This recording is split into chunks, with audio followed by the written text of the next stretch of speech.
it's true. Like, until we're able to take the brain and the heart and connect them, that core belief isn't going to be able to shift.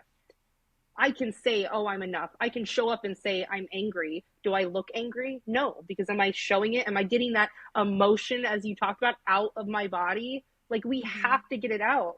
And as a society, we're told not to feel those things. Those core emotions of sadness, anger, and fear are getting stuck here, but they're really just getting expanded into these mutated emotions of shame and hopelessness and depression and anxiety and all of these things. And if we were just able to go, no, it's okay if we felt anger, sad, and fear, we wouldn't have all of this other stuff happening.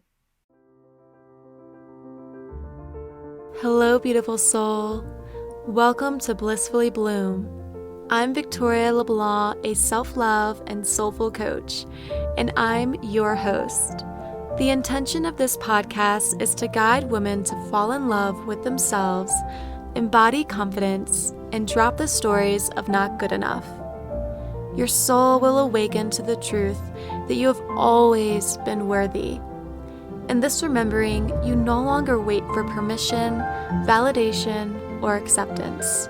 You choose yourself, and you become a woman who blissfully blooms like a rose, showing the world your authentic self, talents, and gifts because it's your birthright.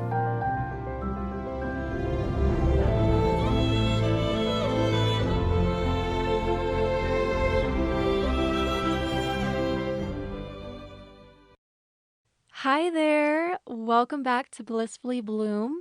I'm so excited that you are tuning in to this episode today. One really exciting thing coming up for me is my self-love retreat in Basalt, Colorado. I am just blooming with excitement, and I really cannot wait to create a sacred space for these ladies that are coming in and joining me on this retreat that is just going to be a weekend filled with healing and growth and really blooming and blossoming our love from within. And I cannot wait to share with them self-love rituals and practices. It's just going to be such an amazing time. And so this retreat will be May 19th through May 22nd. If you are like, oh man, I totally wanted to join you, don't you worry, because I'm actually going to be hosting another retreat in October of this year, and we will be in Silverthorne, Colorado. If you are interested in it, I will make sure to leave a link in the description box below so you can go check it out. There is only 2 spots available, so make sure you get your hands on them before they are gone.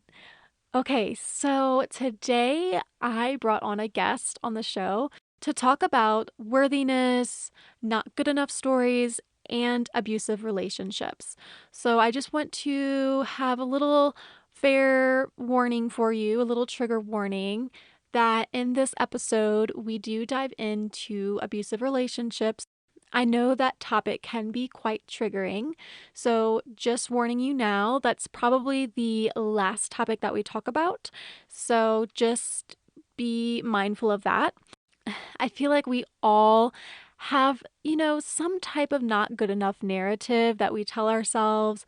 Maybe like, I'm not smart enough, or I'm not pretty enough, or I'm not talented enough, I'm not intelligent enough, I'm not creative enough. I mean, the list can literally go on as to how we really view ourselves in a negative light, and we don't see how capable we truly are. We don't align with our truth that we are good enough, that we are worthy.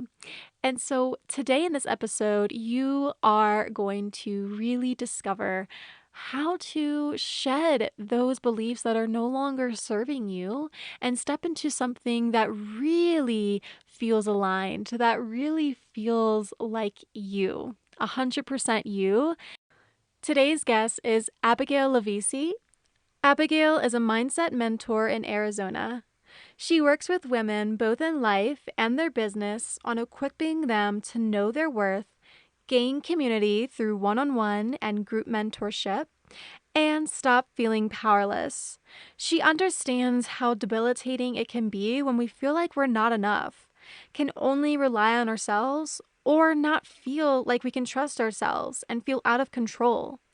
Through her own journey of healing, she knew how alone she felt in the process. With her own mentorship program, she now leans heavily on making sure that she is what she wanted while going through her journey, giving you the tools that you need to know your worth and how to move forward in authentically living in your truth and pursuing the dreams and joy you deserve in your life. I cannot wait for y'all to listen to our conversation today. If you love what you hear, make sure to screenshot the episode and tag me on your Instagram stories at blissfully.bloom. And I'll make sure to share your key takeaway as well. Make sure to share any insights, wisdom, reflections, or downloads that came through to you while listening to this episode. And if you haven't, make sure to leave a rating and review on Apple Podcasts or Spotify to really help the podcast blossom and grow to its full potential. All right, now let's get straight into the episode. Hi, Abigail. Welcome to Blissfully Bloom. Hi, Victoria. Thanks so much for having me. Thank you so much for coming on the show today. My first question that I have for you is, what is one powerful lesson you have learned that has changed your life? Oh man, there's a lot. So picking one is difficult. um, but I mean, one thing I would probably say my divorce really changed Mm. my life and my healing journey and how I it really helped shift me into the direction I needed to go. In what ways? Oh, well, I was raised in a pretty spiritually abusive, emotionally abusive, neglectful, even domestic violence in my, upbringing, and then went into that Mm-hmm. in my marriage. So I think being married to an addict and those behaviors, and luckily I got to get into a group therapy that really opened my eyes and gave me words and Mm-hmm. the ability to see things that I didn't understand. Like when you're alone in your head and you don't have verbiage to put to things, it can be really scary you feel alone. And, narcissism is one of those things, and sex addiction, that are kind of like, I know the world is starting to use narcissism a lot more in probably not the best ways Mm-hmm. with somebody who actually like has lived in with narcissists. But I think the being able to become more aware and understand those behaviors and putting words to it really helped me be in a community of going like, wow, I'm not alone. Like there are people who get me. And that was really able to help me like shift and understand that like I do have power and I can change things and I can choose what happens to me in my life. Like there is control over it, even because I was again like raised in this bubble of like you don't have any control. Mm. Mm. So, how would you say like you were able to really identify like, ooh, maybe this isn't so much of a healthy relationship that I can thrive in? Honestly, I didn't. I I didn't see it. My ex-husband was actually the one who filed for the divorce. And it's Mm. interesting looking back now because I like really prided myself on that. I prided myself on the fact that I wasn't the one that asked for divorce. And it wasn't until a couple years ago, again, into probably like 4 or 5 years into my healing journey, that I was like, why was I so proud of that? And like really getting curious about that.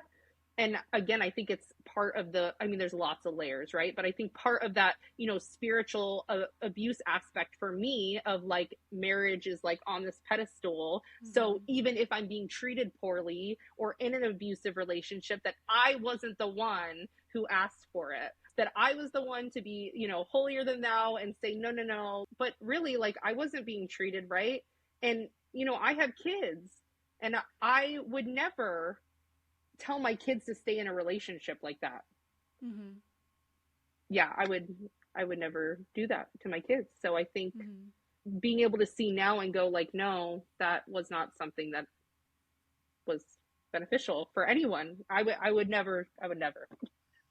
Yeah, yeah. And I feel like it's empowering too when you start to recognize like what you deserve and see it through, honoring what your needs are. Well, for me, it's like what I feel like I've really learned too is that it's not even about me deserving something. It's because I feel like when I personally have like learned around the word deserve, it almost puts me on a pedestal of like Mm, I'm holier than thou. But when I can understand my worth, that I'm worthy of having a healthy, loving relationship, that I'm worthy of importance and care, and I'm worthy of love and belonging. Like, I don't deserve love and belonging. I'm worthy. Even that difference of hearing those words when you say it, like when I could mm, understand my worth, is mm-hmm, when I'm able to shift that change. Deserve is entitlement. mm, So when we have entitlement in our lives, it puts us above others and can become judgmental. mm-hmm, So if I feel like I deserve to be, just random, but if I deserve to be on your podcast because of my story, like, no, I'm worthy of having my story told and I know that it can help others, mm-hmm. right? Like, see the shift? Like, Yeah. because if I just thought that I deserved it or was entitled to it, was like my story's more impactful or whatever the story might be. Like, again, this is just all off my head. Because I used to shut myself down. I grew up as the scapegoat, and I was told that I was crazy and I was told that I was wrong, and I had to relearn to trust myself. It was no, my Mm-hmm. story matters because I matter. Not that I deserve something. I am worthy of it. And I Mm. have the ability to give and hopefully give that gift to others to know that it's not that they deserve it, it's they're worthy of it. Yeah, yeah. And then could you dive into a little bit about your own self-love journey and where it has led you up to this point? Yeah, I mean, a lot of it was around therapy, lots and lots of therapy, lots and lots of therapy. And there's no like pinnacle of, oh, I have it all and I have it all together, right? It's Mm-hmm. a day to day thing of making sure that I'm in alignment with myself and my boundaries and taking care of myself. Something that I tell a lot of my clients, I call them the dailies, and it's checking in with yourself emotionally, physically, spiritually, and relationally, and having something in each one of those areas to do every day for yourself. And so I know that when I'm not doing those things, it's like, oh, how much is my self love tank getting filled? Mm-hmm. When I'm sacrificing myself for my kids rather than making that phone call to connect with a friend emotionally, right? Or the physical part, I didn't go and do my walk around the block. Instead, I, stopped to do something else that distracted me. And how much I can get off of really loving myself and that self love when I don't do that and show up for myself. Mm, yeah, like prioritizing your needs and making sure that they're being met because, as the saying goes, and I feel like we've heard it so many times, but it really is true that, if you're putting yourself last, like how can you be that help for somebody else if you're not helping yourself, if you're not supporting yourself? Yeah. On top of that too, like, I think it goes hand in hand. It's just you can only love as much as you love yourself. You can only Mm-hmm. show up as much as you show up for yourself. When we're in shame, there's no room for empathy. Mm-hmm. What do you think when I feel like a lot of us can relate to the not good enough stories? So, what would you suggest that we start to really release them? And can you kind of like walk us through an example? I think it's really important first to understand the difference between guilt and shame. They're words that are used kind of like the whole deserve and worthy thing. Like, there's these words that are around that you don't really get the difference and how important it is to understand the difference. So guilt is I made a mistake, and shame is I am the mistake. So it really like sets apart the difference on how we can go from there, because how we are able to start shifting that and showing up for ourselves is that we don't have to go into the past trauma and sit down all the time and like sit in it. It's the trauma that happened to us, but it's the beliefs around the trauma Mm-hmm. that stick with us. So if I was neglected, like I said, and my main belief about myself living with narcissists and all that stuff and addicts is that I was defective, that ultimately in my head, the beliefs that I had were I am defective and I could have changed something, that it was ultimately me. Because when we're growing up, we're ecocentric and it's all about us. So we can't comprehend that whatever this person's doing isn't really about me, it's about them and not them dealing with their shit. So now I can look at that and go, oh, wow, it's not, that's clearly not guilt, but we use it so frequently of like, oh, I feel guilty. Well, what's the story that's really happening underneath that? If I am with a friend and I didn't make their phone call and I didn't show up and they're going to hate me, is it really guilt like, oh, I messed up? Or when I show up, I'm like, oh my gosh, I'm so sorry. Like, I suck. I can't believe that I didn't call you. Like, that's all shame, because what is the story Mm. underneath it? But we go so fast. Our brain in 15 to 20 seconds totally bypasses it, the emotion, to figure out what's really happening for us. And we just go right into shame. So what I'm hearing is like we often tend to like place the blame on ourselves. Is that? Well, that is what we, that is shame, is that's what we do, is Mm-hmm. we think it's us. So once we're able to recognize, oh, this is shame, and see what our core belief is. So there's three genres of our core beliefs. So they're the I am section, the trust, and then powerlessness. So I am is like I'm not enough, I'm defective.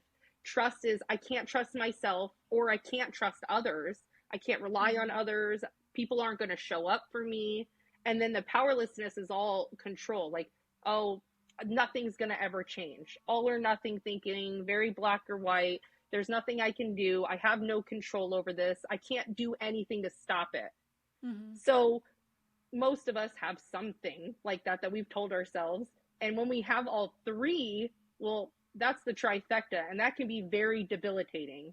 And that can Mm-hmm. create depression, anxiety, all of these things. And so when we're able to recognize what this is, these things are happening. Okay, let's find out what the wound is that's getting hit around it so that we can treat it. Mm-hmm. Because it's like a sunburn, right? We can all walk around right now with a sunburn, but when somebody hits our sunburn, then we're like, oh, fuck, get off of me. You know what I mean? Like, that hurts. Like, what the heck? Right? Like, we Yeah. react. So it's just like that. When we're able to understand what wound is getting hit for us, and then we have that core belief triggered about ourselves, we can go right into shame, which creates this whole cycle of potentially like self talk, you know what I mean? Like, which goes into our self love and worthiness of ourselves. If Mm-hmm. I look in the mirror and I go, gosh, like I suck, I hate how I look, right? And I start going into this whole cycle of shame based thoughts, I can end up taking it out on others. I call it with my kids coming out sideways. What happened that now it's coming out sideways to others? Because really it's about us. Mm. It's like the whole world is a mirror almost, like a reflection. It it really is. And that's, that is so powerful, because we Mm-hmm. really do have, again, more control than we realize, but it's also scary because Yeah. we're all like, have you ever seen National Treasure? Yeah. You know those like glasses, like the lenses, and they change colors? Mm-hmm. That's like what it is. We all are wearing these glasses that have different lenses, and they just like go up and down, right? Of our core beliefs and whatever that is that happened to us. And if we're not aware of it, if we can't see the map of these beliefs that we have, then everything else is going to affect us. Mm-hmm. Yeah. And then we And end up like, not only hurting ourselves, but hurting others. yeah, and impacting our relationships in a negative way. And Mm-hmm. I can imagine believing something that is disempowering for yourself and like it's impacting your self love too. And then on top of feeling shame, like there's just a lot of those layers that can happen, it can be super overwhelming to like manage and process. A little question popped up in my head. Like, if you are feeling like multiple emotions that can sometimes feel overwhelming, how would you suggest we process them in a way that's healthy? Well, again, I feel like it kind of like it all goes. Like as we're talking, I'm like, gosh, it all goes. It all goes. Like deserve, worthy, guilt, shame. Again, like it's this pattern of a lot of us don't even know what we're feeling. So Mm. these big things are happening and we can't even recognize that. So I think that's the first step, is just starting to check in with yourself. With my clients, every single time I meet with them, that's how we start out. How are you feeling? Again, just like your dailies. How are you feeling emotionally, physically, spiritually, relationally right now? Because we so easily, even when you and I were talking earlier, like, oh, how are you doing? And we talk about the week, right? It's just Yeah. so like easy. Like you just go in, oh, it's been this and this and this. Like, no, like, how are you feeling right now in this moment, this present moment? And just starting to connect with that. So Mm-hmm. I'll tell them, set a timer 10 minutes a day or 10 times a day, and just like check in with yourself. Make it easy for you. Everybody's personalities are different. Every time you take a drink of water, every time you go cook, I don't know, when you go to lay down, like whatever is a good system for you, start checking in with yourself. Get a feeling wheel. I have clients that literally still like sit there. I don't get the point of this. I don't understand. Well, that's because we're so disconnected from ourselves that's why this is frustrating. Yeah, and I was even talking with my therapist the other day. I was like, I struggle with identifying my feelings sometimes. I can pinpoint the core, but like what's underneath that? Like what's underneath the sadness? Like what's underneath the anger or what's underneath the Fear, sadness, anger fear? are our core Yeah. emotions. Yeah. Yeah, yeah.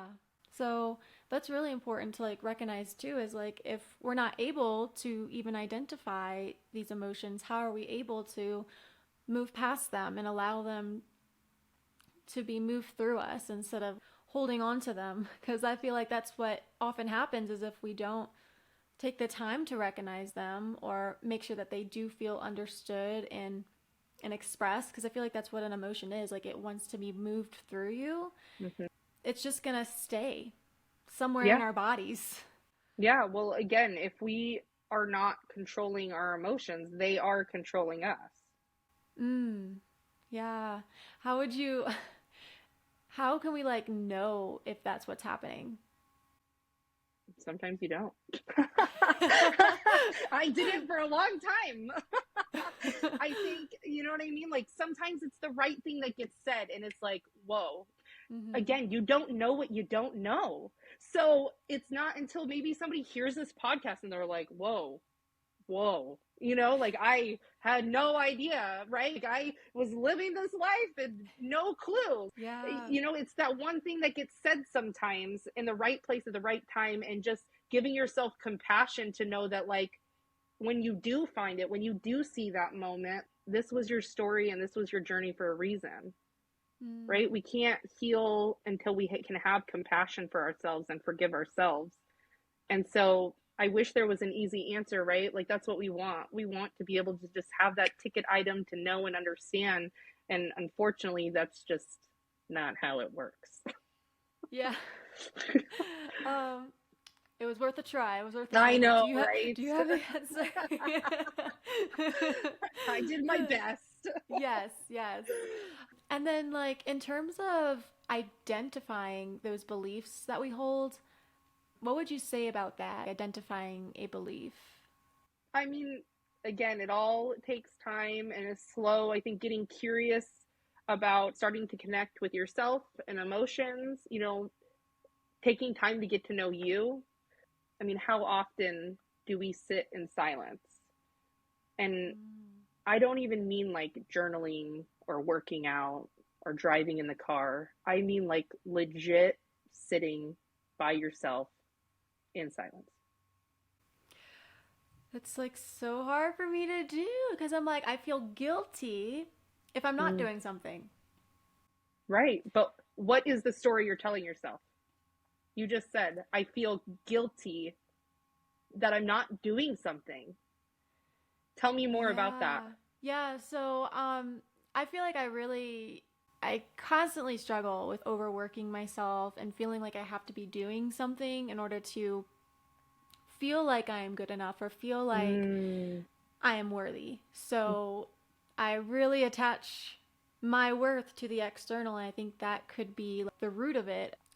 Even those really, really mindful practices, I feel like, oh wow, my to-do lists are coming up, and those are the things that really distract me from just enjoying whatever that the nothingness in it, like the simplicities, or just simply allowing pleasure to occur without me needing to prove something or me needing to do something. yeah. So what I hear from you is that it's taking away your sense of peace. Yeah. Yeah. And I hear not guilt. I hear shame that if I just did more, if I just do more, I'll be enough. Mm-hmm. And Yeah. where did you hear those messages? How long have you felt that way? I feel like fairly recently, actually. It can stem from your childhood or some points near your childhood, but I honestly, I don't remember myself feeling this way. I feel like it happened fairly recently. I'm not sure if it's like the messages that I'm taking in from society nowadays. I really don't Oh, know. But yeah. Well, it totally could be, right? And mhm. I go way deeper with my clients and all that. So I would like dissect everything you just said and we would get to your pain point. And I know we're doing, that's what I immediately go into. I go into mentoring zone. I'm like, all right, girl, let's do this. Let's figure Yes. it out. But it's connected. There is something there that I hear, and it's not guilt. It is shame based because remember, guilt Mhm. is, oh, I made a mistake. Shame is, I'm not enough. I need to do more. I need to be more. So I work through the shame shadows. So this is a whole Mhm. nother layer. So Ooh, they're what are called the the shame shame shadows. shadows? There's 6 shame shadows. And what I heard from you is kind of, I heard the judge. So the judge demands perfection from us and wants us Mhm. to, yeah, demands perfection and says that I'm not enough. And the politician I heard from you is, I need to be seen as I have it all together. Like I can earn points from you if I do it all. Calling me out, yes. So those are kind of some things I hear. And so that's when we are able to see them and recognize, oh, my shame shadows are popping up. I can call out the shame, I can recognize the core belief, and I can move through it, feel the pain, and go head on and move on. And we're able to Yeah. go immediately from pain to peace. Like And we don't that's have how to be we work stuck in through it. it. Yeah, we don't have to be. We can Mm. see it. And that takes time. Like I could easily come on here and let my politicians show up, right? Like I need to be seen as this. I can't have my dog dead in the background, whatever. I am not allowing myself to do that. I'm being authentic and me and showing up. But I could easily do that because I'm a recovering perfectionist as well. And like certain things can still trigger you, and you may have Oh, yeah. thought, oh, I thought I healed from this. But the more I work on it and can, recognize all those things that I just said, I can move through it a lot quicker. Do you believe that we can be completely healed from something? I mean, I've wondered that question too. And again, I think it kind of goes back to even the beginning of what we were saying. Like, there's no end to it. And tell Mm-hmm. me if you can relate to this, but I think you and I kind of connect on this level of like, because we do have this more like self awareness, we like to bloom as your podcast. Like, we encourage and appreciate healing in ourselves and others and the world around us. I think that it can be hard to know when to stop, when is enough. And Mm. so I feel, and again, tell me if you can relate to that. It's almost like, will I get to this point? And I think Yeah. recognizing that there isn't a point and finding peace in the uncomfortable of wanting to know all of the answers and wanting to have it all together is where people like me and potentially you can hopefully find peace in that. Yes. Oh my. So it almost rings a bell to like when I first started my healing journey, when I started like taking on this overworking side, really, really struggling with like balancing my masculine and feminine energies. I'm not sure if you resonate with that, but it led on to my healing too. Like, oh, I need to heal myself more faster so that I can be the best coach, so that I can be like worthy enough to guide somebody else on their healing journey. Am I healed enough to do this type of work? Mm-hmm. Yeah, and it sounds like that message for you keeps coming up, because I feel like Yes. it's the same one that you had before. It's that message of, I just need to do more. I just need to be more. I need to show not only myself, but others that I really am enough, is the message I keep hearing. Mm-hmm. And you are Yeah. enough Oh, right well, now. thank you. Thank you. Do you have any like things that you have struggled with in the past in terms of like narratives that you've told yourself, and how are you able to overcome that? Yeah, my biggest core belief is that I am defective, that ultimately something is wrong with me. And, I struggle with that on the day to day. So again, Mm-hmm. it's really like, for me, it has gotten easier because I can channel my shame shadows and see that my biggest wound is, there's also six wounds, and my biggest one is rejection. So for me, when I can see that my belief of I'm defective is coming up because of my rejection wound, I'm able to figure out what I need. So then I'm able to say, like, oh, I need connection, or oh, I need safety and security. And we're able to identify what it is that I can go get for myself. And I'm a connector. So usually I need to reach out. Mm-hmm. So I usually need to call my best friend or my husband and be like, I totally feel like I just bombed this podcast and I'm feeling rejected and like I'm not enough. And this came up for me. I need you to tell me that that's not true. And then if Mm-hmm. they can show up for me, which of course my best friend and husband are going to do, they're going to go, no, like you're so enough. And it's okay, whatever would need to be said, whatever it is that they would end up saying. But I'm able to figure out what it is that I'm needing in that moment. And again, that was very difficult in the beginning when I had no idea what I was feeling. Mm.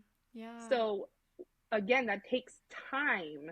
I mean, I've been on Mm-hmm. my healing journey for 7 years now. And in the beginning, I did not know either. So that is totally normal if you're listening and you're like, I have no clue. I know that I got anxiety and depression. Like, They that's should have it. taught us this in high school or something, I or way know. before high school. They should have dived deeper into it for sure. Oh, yeah, absolutely. I Mm-hmm. mean, I was listening to Jay Shetty's book, The Think Like a Monk, and Ooh. he was talking about how, like, when he went to go live with the monks, how the first thing that they teach the kids is breathing, and like Wow. how important the breath is. And Mm-hmm. it's so true. Our breath can really like calm us down or pick us up. And I mean, I love breath work, so it's so Me too. true. Yeah. Yeah, it's like connected to our emotions. Like the Mm. state of how we're feeling, it will affect the rate in which we breathe, the quality of our breath. Yeah, well, and you kind of touched on it, like how stuff is stored in our body. It's true. Like, until we're able to take the brain and the heart and connect them, that core belief isn't going to be able to shift. I can say, oh, I'm enough. I can show up and say, I'm angry. Do I look angry? No, because am I showing it? Am I getting that emotion, as you talked about, out of my body? Like, we Mm-hmm. have to get it out. And as a society, we're told not to feel those things, but they're getting those core emotions of sadness, anger, and fear are getting stuck here, but they're really just getting expanded into these mutated emotions of shame and hopelessness and depression and anxiety and all of these things. And if we were just able to go, no, it's okay if we felt anger, sad, and fear, we wouldn't have all of this other stuff happening. Because it's like that resistance. Like I shouldn't be feeling this way. This is a bad feeling, or we're starting to label those emotions, but really they're neutral, right? Yeah. Like it's neither good or bad. It's just the way that we are feeling at that moment in that particular time. Yeah. And then it was crazy when I didn't know emotions. I started learning emotions, and then I started realizing you can have multiple emotions at the same time. My brain was like I can feel sad and happy at the same time. I can feel angry and happy at the same time. Yeah, like you would expect like the opposingness to them, the qualities of them would one would cancel the other out. I was learning about like the hormones in our brains. The more feel good hormones that are in your brain will eventually cancel out the stress hormones. And when it comes to emotions, I guess that's not the case. Like there can be multiple emotions that you feel at a given time. Well, and again, when we weren't taught these things, a lot of us Mm-hmm. weren't. I won't say everybody, but a lot of us weren't taught these things. And most of us were raised in our brains being in survival mode. So Mm-hmm. that's how we're showing up. We get, immediately triggered and we go into our lizard brain and we don't know how to stay in our frontal cortex. And that is really difficult to show up when I'm like in fight, flight, freeze, fawn. Yeah, yeah. Do you know where exactly these feelings of unworthiness or not good enough stories, like where can we really identify that root or where they came from originally? Well, it's going to be different for everybody. Again, Mm-hmm. it's a matter of just asking a lot of questions and getting curious. And I think, whether that's a therapist or a coach or a mentor, or having somebody to help you kind of start diving into that work is really where you're going to be able to find out it for you. Because again, like I picked up on some of the stuff and I'm curious about it. And of course, I want healing and love for you. So I naturally want to go into doing that in that Yeah. space. But for me, it's totally different. It looks totally different than it does for you. So again, I think all of those things that we talked about, just really like getting curious, being alone, getting help, reaching out and asking for that help, and starting to ponder on those questions. And when you're able to have that outside source of asking those questions, you're able to kind of identify and see other things, Yeah. right? Just like I did with you. You were like, oh, whoa, like, yeah, I hear that. But until we can maybe sometimes have somebody else vocalize it, like we don't Mm-hmm. see it. And that Yeah. can be really difficult and frustrating. Mm-hmm. It's like gaining that outside perspective and allowing them to kind of draw out the answers out of you because sometimes it's like, well, what questions do I ask? Am I going deep enough? Did I actually find the root? And I mean, not even like necessarily like, at least for me as a mentor, like not pulling it out of you, more of having you discover what's going on with you. I think a lot Mm-hmm. of people, when they meet with their therapist, coach, or mentor, they're like, what are you trying to get at? Like I have a couple of those clients that are like, why are you asking these questions? Where are you trying to get? Like I have an ulterior motive. And I'm like, I'm just asking questions. I have no idea. I'm not a mind reader. Like, wouldn't that be nice? Could I read Yeah. my own mind? like, geez, sometimes I don't even know what's going up here. Like, I just want, I'm just asking questions to get curious. Mm-hmm. I can maybe think like, oh, it might go this way. I might recognize something or hear something, but ultimately, I'm just asking those things to help you discover what you need and what's going on for you and those beliefs about yourself to be able to help you show up Yeah. in integrity and authentic and in your values. Because Mm-hmm. your values are completely different than mine. But when we have all of this external stuff going on, we can't show up in that way because, again, all of those other things are controlling us and Mm. they're not you. And I think I hear that too. Like people are like, I don't want to go to therapy. I don't want to do this. Like, I don't want to take who I am. You're not. These things they're not you. They're, Yeah. they're a mask on you. Mm. Like what we cover ourselves up in this, I don't know, costume, so to speak, that we've done to either protect ourselves or, to make ourselves feel safe, safer. Again, you say costume, I say shame shadows. That's what it is. It's a putting on a mask of, what I hear, like I said, the politician for you, putting on that mask of, I need to show everybody that I got it together, that I am really enough, that I can do this.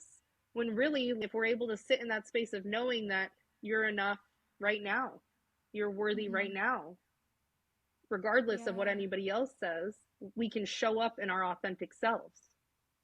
And you can sit Yeah. in your values and allow you to be you, to gift everybody else. Mm.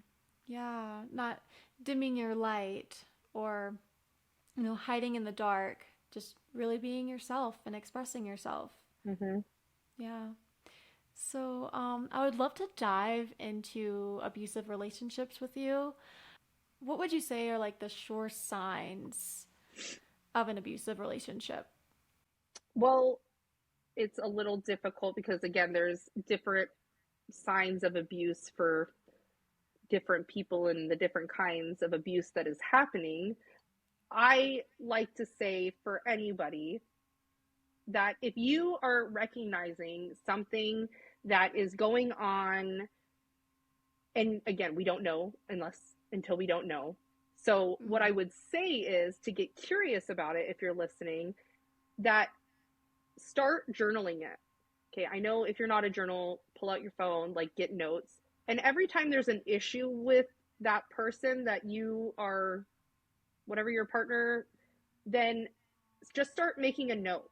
Because again, sometimes it's really difficult for us to, if I'm going in and I'm talking with my friend or whatever, like, oh, we're having issues again. Mm-hmm. But then the next day it's totally fine. We forget what's happening and we can't see the pattern. So Yeah. if I'm writing it down and I say 2 weeks to my clients, if you're writing it down, you're able to see a pattern in 2 weeks. So Mm-hmm. sometimes I think it's only once or twice, but really when I'm able to start seeing all of these things, well, now I have tangible evidence to like, no, something needs to change and I need to set up a boundary and shift. Mm-hmm. Yeah. I guess sometimes it might be hard to recognize just because, like, maybe this person has been in this relationship, years, for years and years, and maybe that's all they've known. So, like, what is the difference between a really, really healthy relationship that's super strong and you can really thrive in versus a relationship that is maybe quite the opposite of that? Yeah. And I definitely can probably relate to that more because, again, for myself, I didn't leave. I Mm-hmm. mean, honestly, I think a lot of abuse survivors can relate to that in being in unhealthy or toxic relationships, is that it can be very difficult to leave because that is where you're putting your worth. Like you feel like you Yeah. are, whatever your story is you're telling yourself, you feel as if you deserve it or that you can fix it or whatever that is your shame and story, right? And so I think that now I used to have super superficial relationships, even with friends. We'll use that as an example right now. That Mm-hmm. I would notice that I would overshare. So I think oversharing is a sign. I would attach, and that is a sign. I think trauma bonding with those kinds of things and then talking shit about people all the time. So when we connect on that level of like, if you're connecting with somebody on literally just like gossiping, that is a sign of bonding. And those are like some signs with friendships that there can be some shifts. But I think that goes Mm-hmm. alongside too, that not wanting to be quiet. I mean, how often we get maybe like even uncomfortable sitting in quiet with friends. We have to fill the space or something. Like Yeah. that's a sign.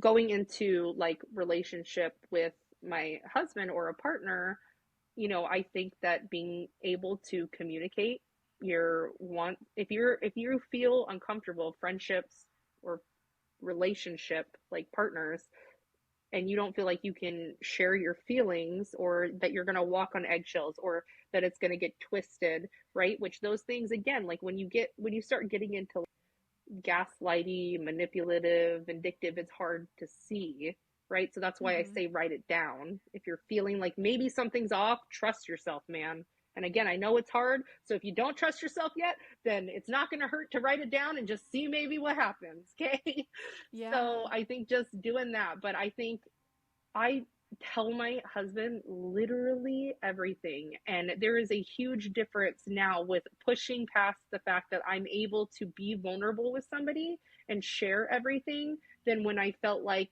whatever I shared was used against me Mm. or that I was judged. And I think in those relationships, we have to have relationships in our life where we're able to be completely us without shame, or we're not going to be able to work past the shame. And that's why community is so important. So if you're in a space right now too, that you're in those spaces that you don't feel like you can be you, that you can't trust yourself, that you feel like things are being used against you, that you do feel like you're walking on eggshells, like, Mm. find yourself a community, find yourself people. You need that support. I went off on a Mm. tangent again, but it's so important. Yeah, it reminds me of like plants and flowers, and like their environment really does matter as to whether or not they are, just standing upright and looking vibrant. Whereas if they're like drooping and wilting and they're starting to literally losing their color, all of that. So I think, yeah, finding that network of support is super, super helpful when you feel like, you're going through it alone, or you feel like when you're going through trauma like that and working through it and feel like you're the only person on the planet going through it, it can feel really, really defeating and hopeless. So, And I think on the other side of that, so if you're working on how your partner relationship, friendship sides of it, I think mm-hmm. something that we tend to do is just share our opinion right away. And so I would encourage people to ask what they need. And it's going to feel uncomfortable. And again, when we don't know our feelings or emotions, the other side of that is they're like, well, I don't know. But that in a way is really challenging them, and it's giving it back, right? Like, and that helps us too. Like when we just state our opinion, we're potentially going into our own stuff. Could go into like, oh well, my voice matters more than yours, so I deserve to tell you what I tell you, or I think you should do it this way, right? Or it could be like, oh, I need to rescue them, right? But that again is all of our own core beliefs coming up and showing up. And really, what are they needing? And what is coming up for you? And when we're able to Mm. stop and go, oh, whoa, like whatever just happened there triggered me. Like something just came up for me. Again, I'm able to stand in my own integrity and authenticity and go, oh, my shame shadow just came up. My politician came up. My royal came up. Like whatever it was. And I'm able to check it and show up authentically for them. Or maybe I'm so triggered that I can say, whoa, something just happened and that I need to take a step back. You're important. You're enough. I will call you in 20 minutes when I figure out what the hell just happened with me. Mm. So, but them too, when I am able to say, what do you need? It's like emotional kung fu. It's not mine to take. So I Yeah. have the opportunity to show up for them when I ask, what do you need? Mm. And sometimes they may need nothing, and other times they may need a little something from you. It's Maybe like that's like, 80% of the time, most people don't want your opinion. But for some reason, that is the go to thing that a lot of us do. I have all the answers here, here, here. Like, well, I'm they've like, got. what's coming up for you right now? That's what I. Yeah. I think just recognizing that we all have assets, we all have value, and sometimes it is okay to hold in what you have to say and be that active listener for them. They may just need you to be able to hear them, simply. Yeah. Well, and then it gives them the opportunity too. You can go, what do I need? And they're like, oh, I just need to listen. Or you can say, then, you can ask, do you want my opinion? Right? Mm. Asking, are you wanting advice? Do you want to hear my opinion? And sometimes somebody will say yes, and sometimes somebody will say no. Yeah, I think they'll appreciate that, you're asking for permission because maybe it doesn't happen a lot, you know. Yeah. I feel like that's something I would like to work on. Sometimes I just like dump what I feel like they need instead of like asking. Yeah. And I struggle and relate to it too. You know, I think a lot of us do, like, especially with my kids, man. I'm really good at sitting and asking for what adults need. But with my kids, they'll come home from school and they, tell me about their bad day and I want to fix it, right? Mm-hmm. And so most of the time, they just need a space to be like, today sucked. And Yeah. I so badly want to save them and protect them. But what's coming up for me, right? What's coming Mm-hmm. up for me and checking in with, oh, like this is getting triggered because nobody was there for me when I was growing up. So I feel like I need to just show up and blah, blah, blah, blah, blah, blah, blah, right? When really Mm-hmm. they just need a hug or they just need to play a game. They just need me to Yeah. listen. Mm-hmm. And then what about when getting through an abusive relationship? How can they start to really heal those inner wounds created? Yeah, I mean, again, it just goes back to layering and repetitiveness. Like a lot of it is just, over and over again, challenging thoughts and beliefs and having that community of being able to have a safe place to share our shame. We can't have empathy or self compassion or healing until we're able to share our experiences in a safe place. And then we're able Mm. to have self compassion for others and ourselves in community. So that's why that is really important and vital to our healing, is being able to forgive ourselves and have that compassion for ourselves in whatever moment it was that we were in. Yeah. I love that compassion piece too. And I do feel like it's kind of like forgotten that like when you're actually voicing your story out and you're willing and ready to share it, like how healing that can truly be. Yeah. Well, it just makes me think Mm-hmm. of, I can walk through an example with my kids. Like, let's just say that I yelled at my kids. That wasn't okay, right? So let's clearly say not okay when I yell at my kids. I go yell at my kids and I do notice that I'm pissed off and I go, okay, I need a break. So I'm like, all right, I need a 20-minute break. I'll be back. Go in the room. Can recognize that shit's going on with me, get myself what I need. In that moment, I can go, all right, I got angry. I can see what came up for me. So what other that wound is, that belief that came up that I'm not enough. Mm-hmm. I'm now telling myself I'm a bad mom. Okay, I have proof that I'm not a bad mom because I know that I'm about to go back and apologize for how I reacted. And then I can go, this moment is hard and there's no rule book on parenting. And so I was able to see, like, walk through it and give myself the compassion I needed, get myself my needs. And then I can go to my child and I can say, I totally didn't show up correctly. This came up for me. I'm sorry that I reacted that way. What do you need Mm. from me?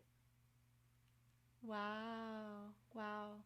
And then they get to say, that really hurt me. Or, I really appreciate you saying sorry, mom. Thanks for coming back, or whatever, you know what I mean? Or maybe they just need a hug.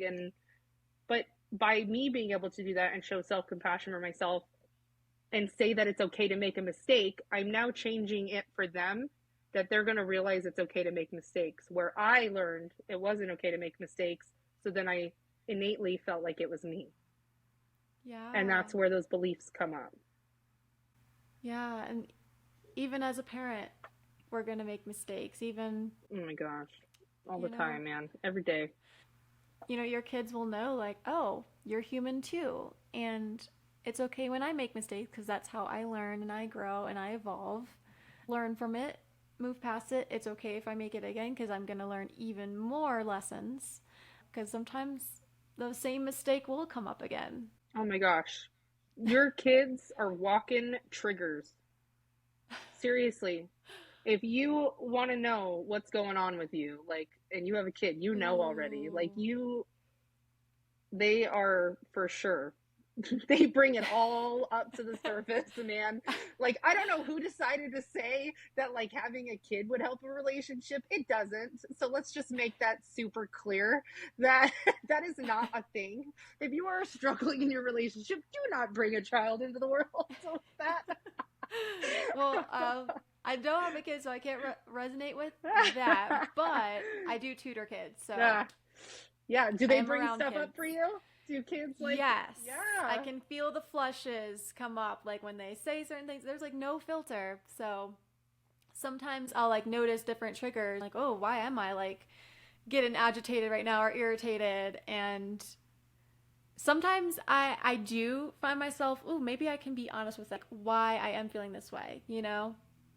And when I do just bring that authenticity up and I am honest, they're like, "Oh, wow." Instead of just point a finger and like try to shame them when you're feeling some type of guilt or something, kind of take radical responsibility for it. Right. Well, and again, I think not knowing the difference between guilt and shame too doesn't help us show up authentically. Like, again, another example that literally happened this morning with my husband.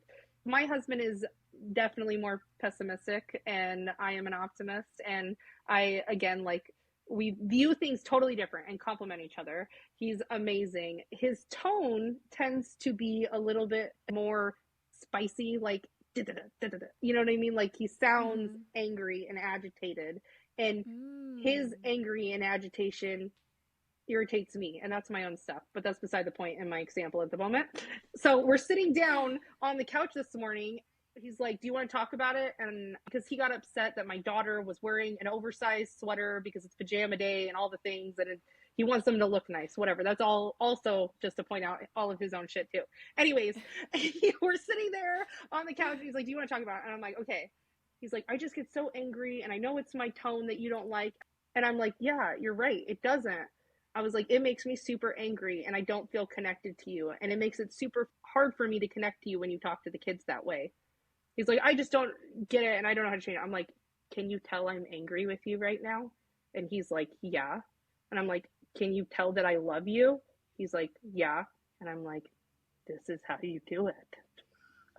You don't have to sound like a fucking douchebag like while you're talking to them. You can get your point across by sitting here and Mm. compassion because I'm showing up authentically, right? Like I could easily Yeah. let my mama bear royal shadow come out and be like, F you, don't talk to the kids that way. They don't deserve it. Mm. That's not it. Your stuff is coming up and I'm able to see that your stuff is coming up right now.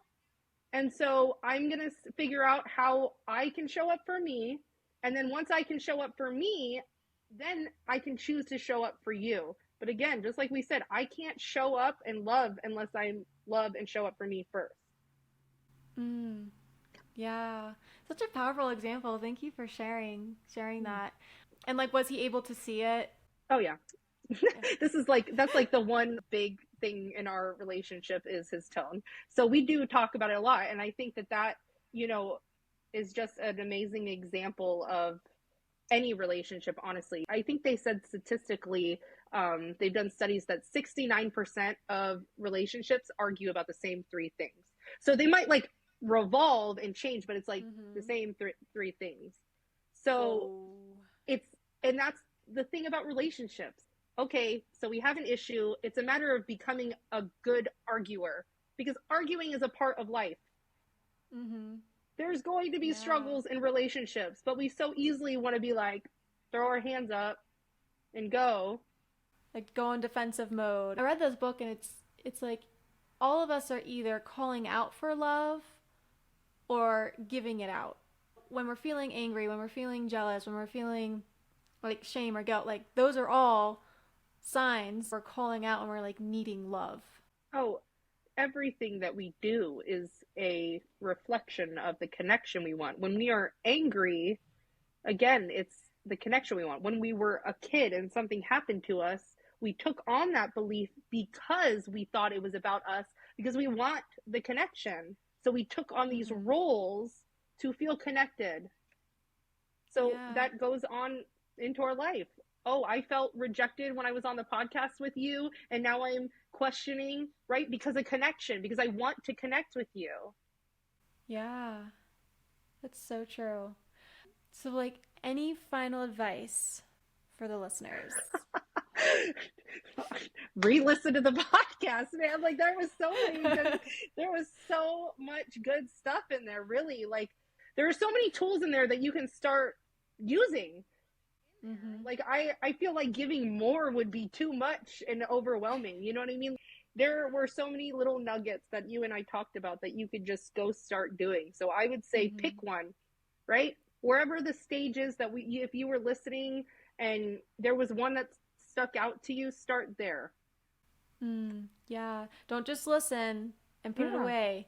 Take actionable steps. Just one little Yeah. step towards healing, towards growth. Well, thank you so much for all the little nuggets you shared today. Yeah. Thank you again so much for having me. I really appreciate it. Yeah. And where can listeners connect with you? Is there any like social media accounts that you have or what Yeah. you're offering right now? Yeah. So you can find me on pretty much any platform, my website, Facebook, Instagram, Abigail Luvisi. So, and I'm guessing you'll probably have that in the show notes because I know my last name is a little funky, but you can Yeah. find me there. And then I do one-on-one and group mentorships. They're my baby and I love it and I love what I do and I love to help you get to where you need to be. I do have a podcast as well. It's called Judgment Free Zone. And so you can go listen there. I am currently taking off at the moment, but there is season one there. So you can go listen to that. But that's where you can find me. Yeah, check out Abigail's podcast and her social media links. And if you're interested in working with her, don't hesitate to reach out. Yeah. So let's see. My last question, it's like a signature question, is what does it mean to blissfully bloom? I think for me, it's shedding the stuff to show who you really are and being able to be authentic in your values and in your worth and being able to shine your light for yourself. So beautiful. Thank you for sharing. Yeah. And thank you for coming on the show today, Abigail. I had a blast speaking with you today about worthiness and not good enough stories. So thank you. Yes. Thank you again so much for having me. It was great.